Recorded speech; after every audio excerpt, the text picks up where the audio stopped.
Sant Shri Dnyaneshwara and Sant Shri Tukaram Endowment Lecture Series and Orientation Workshop. Eminent personalities from various fields were present on this occasion. They shared their valuable thoughts and insights and guided people on variety of topics. या समाजामध्ये आणखीन एक प्रश्न असा आहे, तो म्हणजे ज्येष्ठांचा प्रश्न. दिवसेंदिवस समाजामधले ज्येष्ठ हे वाढत आहेत आणि या ज्येष्ठांचं कार्य देखील तितक्याच तळमळीनं करणं अपेक्षित आहे. ज्येष्ठांच्या या कार्यासाठी ज्यांनी आपलं संपूर्ण आयुष्य वाहून घेतलं त्या डॉक्टर रोहिणीताई पटवर्धन. खरं तर रोहिणीताईंचा संस्थेशी अनेक वर्षांचा ऋणानुबंध आहे. MIT कनिष्ठ महाविद्यालयाच्या त्या प्राचार्यही आहेत. त्यांचं व्यक्तिमत्व हे अष्टपैलू व्यक्तिमत्व आहे. वाणिज्य, साहित्य, पर्यटन, लेखन, पत्रकारिता अशा अनेक क्षेत्रात त्यांनी आपला ठसा उमटवलेला आहे. त्यांची PhD सुद्धा एका वेगळ्या विषयातली, ज्याची गरज खरोखर समाजाला आहे असा विषय म्हणजे वृद्धाश्रमाचं व्यवस्थापन, या विषयातली पुणे विद्यापीठातली पहिली PhD ही मॅडमने केलेली आहे. त्याचबरोबर Tata institute of social sciences या अतिशय जगन्मान्य अशा संस्थेचा जेरेंटॉलॉजी म्हणजे वृद्ध कल्याणशास्त्र या विषयातली पदविका त्यांनी घेतली आणि त्यानंतर त्यांनी आपल्या स्वतःच्या मनातला आता आदर्श असा वृद्धाश्रम स्वतः सुरू केला आणि त्याचबरोबर सनवर्ल्ड नावाच्या संस्थेची स्थापना त्यांनी केली. या संस्थेमार्फत त्या ज्येष्ठांसाठी विशेषतः ॲक्टिव्ह एजिंगसाठी अनेक प्रशिक्षण कार्यक्रम स्पर्धा घेत असतात. आपल्या घरातल्या वृद्धांची, ज्येष्ठांची काळजी कशी घ्यावी यासाठी त्यांनी एक उत्तम अभ्यासक्रम देखील तयार केलेला आहे. आपल्यासाठी आपणच आणि आनंदस्वर ज्येष्ठांसाठी ही 2 पुस्तकं त्यांनी सगळ्यांसाठी लिहिलेली आहेत की जी ॲक्टिव्ह एजिंगसाठी प्रत्येकालाच उपयुक्त पडू शकतील. आदरणीय रोहिणीताईंचा विषय आहे सावध ऐका पुढच्या हाका.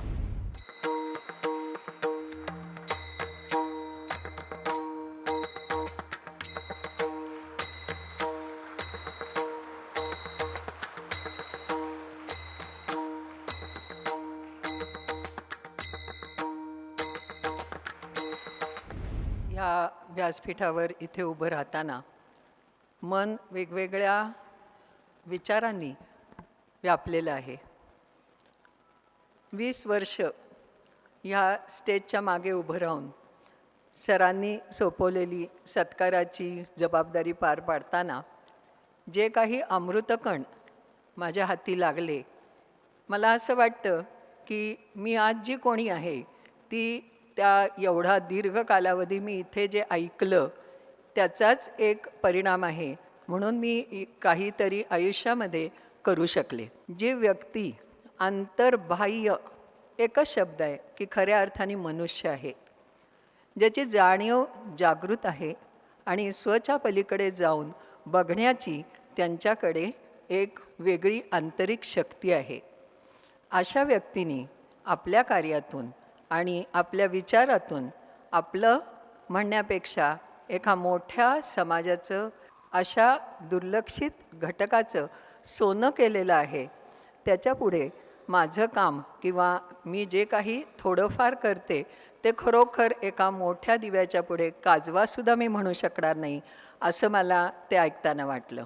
आणि एका प्रकारे कोणतीही व्यक्ती जेव्हा कोणतंही काम करते तेव्हा ती व्यक्ती समोर दिसली असली तरी तिच्या मागे काम करणारे, तिला बळ देणारे जे अनेक हात असतात, विचार असतात, ते महत्त्वाचे असतात.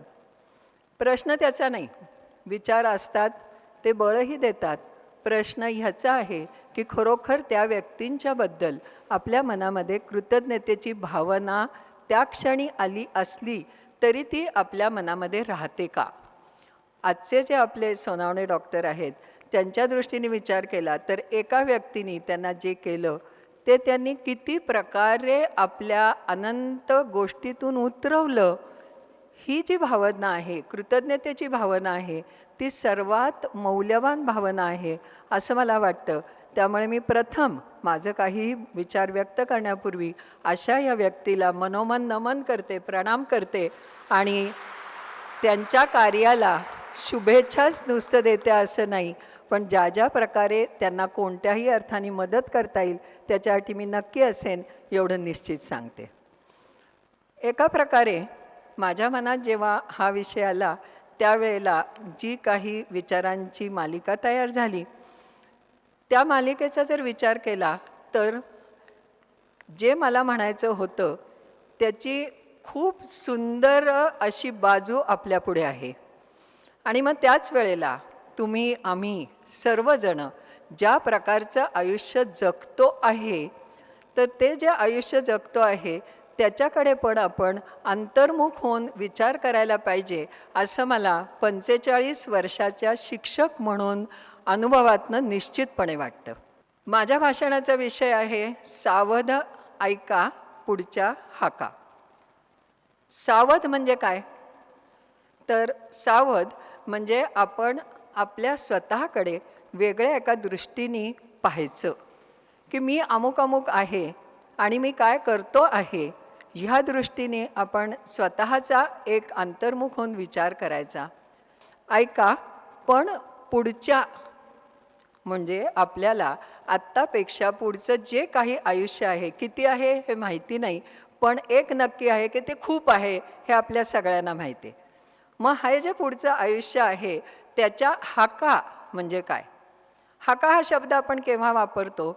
जेव्हा कुठेतरी काहीतरी एक असं जाणवतं की हे सगळ्यांनी ऐकून घेतलं पाहिजे, हे सगळ्यांनी समजून घेतलं पाहिजे, हे सगळ्यांना समजलं पाहिजे, त्यानुसार त्यांनी विचार केला पाहिजे, अशी जेव्हा मनात तळमळ निर्माण होते त्यावेळेला आपण हाकारा करतो. अरे ऐका रे, हे ऐका रे, हे लक्षात घ्या रे, हे असं होईल रे, असं होऊ नये म्हणून जागं व्हा रे, असं जेव्हा वाटतं त्यावेळेलाच आपण हाका हा शब्द वापरतो. त्याच्यात निश्चितच अशी एक मोठी तीव्र भावना आहे की आपण सगळ्यांनी ह्या हाका फार फार मनापासून आणि गांभीर्याने ऐकायलाच पाहिजेत, कारण त्याच्यातनं आपलं आणि आपल्या आजूबाजूच्या लोकांचं हे हित सामावलेलं आहे. आत्ताचं जग जे आहे ते प्रचंड वेगाचं आहे. तुम्ही आम्ही सगळेच जाणवतो, तुम्ही आम्ही सगळेच त्याचा अनुभव घेतो आहे. अशा वेळेला हे जे आपलं जगणं आहे, हे जगणं आपण जगत असताना आपल्याला आपल्या समोर जे येतं आहे ते सगळं सोपं करून येतं. लिफ्ट आहे, आपण चालायचं विसरतो, मग आपण आपोआपच जिमला जाऊन व्यायाम करतो.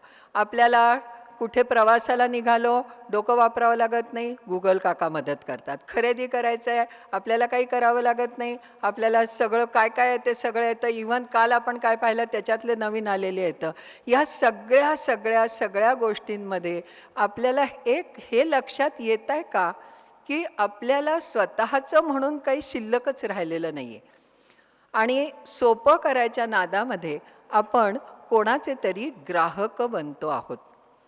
म्हणजे आपण समजा गुगल कोणीतरी हे वापरतं, गुगल त्या आपल्याला सोयी निर्माण करून देतं आणि आपण ते वापरतो, गुगलला पैसा मिळतो आणि आपले पैसे जातात. प्रत्येक गोष्टी जर तुम्ही पाहिलं तर आपल्याला ग्राहक बनवायचा हा सगळा प्रवास अगदी जोरात सुरू आहे.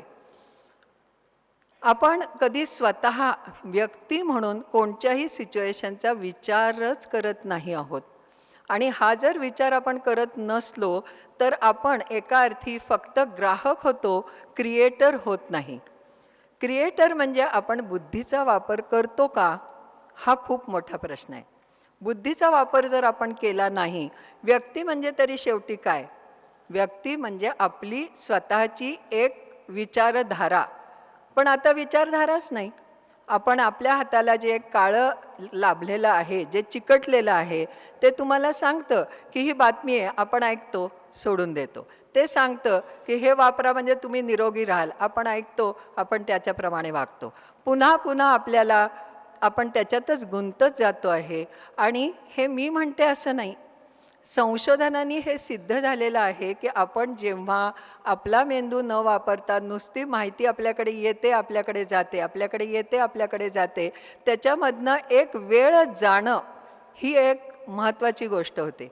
आणि वेळ चांगला गेला की आपल्याला असं वाटायला लागतं की आपण मजेत आहोत, वेळ कसा गेला कळलं नाही, छान, फार छान. आपल्याला दिवस गेला, आजचा दिवस गेला, उद्याला गेला, परवाला गेला. म्हणजे आपण अशा प्रकारे जगतो आहोत की खरोखर आपण नक्की कोण आहे, आपली आवड निवड काय आहे, आपल्याला काय व्हायचं आहे. व्हायचं आहे म्हणजे मोठं व्हायचं आहे, पगार मिळवायचं आहे, कोणाचंही असू शकतं. म्हणजे काही व्यक्ती अशा असतात की ते त्याच्या पलीकडे जाऊन विचार करतात. सगळ्यांना जमतं असं नाही. पण प्रश्न असा आहे की तुम्ही कधी असा विचार केला आहे का की मला 100 लाईक्स आहेत, माझ्याकडे 100 फेसबुकवर गेलं की फ्रेंडचा मित्र, मित्राचा मित्र, मित्राचा मित्राचा मित्राचा मित्राचा मित्र लाईनच राहते. आपण बघत राहतो, आपण त्याला लाईक करतो, नाही लाईक करतो. पण मला असं म्हणायचं आहे की एक क्षणभर, अगदी एक क्षणभर तुम्ही असा विचार करा, सगळीजणं असा विचार करा की थांबा. विचार करा की आपण कुठेतरी रस्त्यावर आहोत, आपल्याला एक छोटासा अपघात झालेला आहे. अशा वेळेला आपल्याला मदतीला कोणाला तरी बोलवायचं आहे.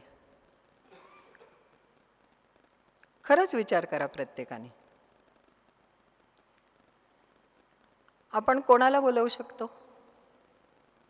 खात्री आहे आपल्याकडे अशी 5 लोकांची तरी लिस्ट आहे का हो, की आपल्याला जर वाटलं आणि फोन केला किंवा संपर्क साधला किंवा माझ्या भाषेत हाक मारली तर आपल्याला तो नक्की येईल, कोणतंही कारण सांगणार नाही. खरंच हा एकदा प्रयोग तुम्ही स्वतःसाठी करून पहा की आपण असं काही कमवलेलं आहे का, की नुसती हाक मारली तरीसुद्धा आपल्याला कुणीतरी असं आहे की ते म्हणतं आलोच. मग मी प्रवासात आहे, ॲक्सिडेंट होतो त्यावेळेला जर समजा दुर्दैवाने कुणी व्हिडिओ काढणारं नसेल तर तो तरी मदत करेल, पण आजकाल ते पण कुणी करत नाही. किंवा विचार करा की आज आपले आईवडील इथे आहेत आणि ते आजारी आहेत आणि आपण दुसऱ्या गावात आहोत. आपण कोणाला हक्काने म्हणू शकतो का की तुम्ही उठा आणि माझ्या आईवडिलांच्याकडे जाऊन त्यांना काय अडचण येते बघा?